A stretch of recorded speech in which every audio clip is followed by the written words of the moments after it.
In the quiet corner of an ancient attic, shrouded in dust and memories, stood a mirror unlike any other.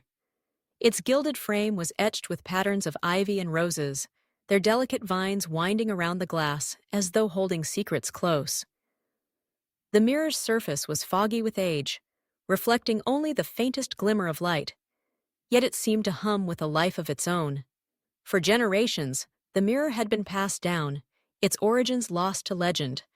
Some whispered it was enchanted, a portal to a world unknown. Others dismissed it as a relic, beautiful but ordinary.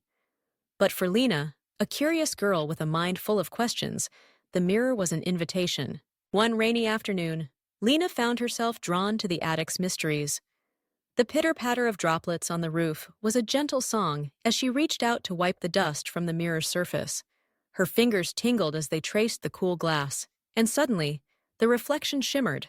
Her own image blurred and shifted, replaced by a swirling tapestry of colors and shapes. Before she could call for help, Lena felt herself pulled forward, her senses twisting as the attic faded away. When the world settled, Lena stood in a place that defied explanation.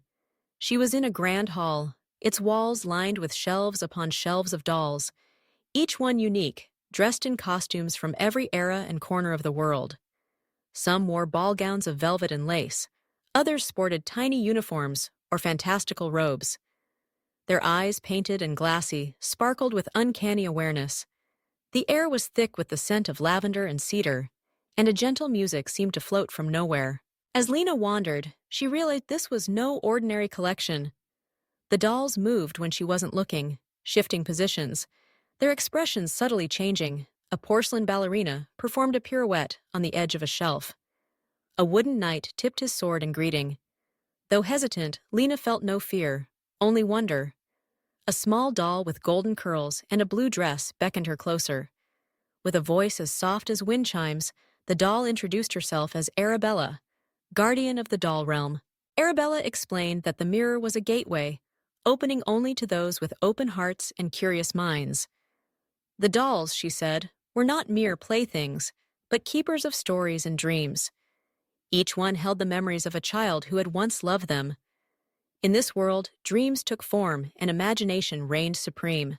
Lena listened in awe as the dolls shared their tales of grand adventures across deserts and oceans, of royal balls and daring rescues, of quiet moments by the fireside. The more Lena listened, the more she felt connected to the dolls, as though she, too, was a part of their world. She laughed with a mischievous gesture, danced with a regal queen, and learned the secrets of the clockwork animals that roamed the hall. Time passed differently in the doll world. Hours felt like minutes, minutes like seconds. But eventually, the golden light that filled the hall began to fade. Arabella took Lena's hand, her porcelain face kind and wise. She explained that while Lena could not remain forever, the door would always be open to her, so long as she remembered the magic of imagination. With a gentle nudge, Lena found herself once more in the dusty attic, the rain still tapping at the window. The mirror stood silent, but Lena knew its secret now. She smiled, her heart full of stories and dreams, and whispered a promise to return. The ancient mirror glowed softly in response, its secret safe for another day.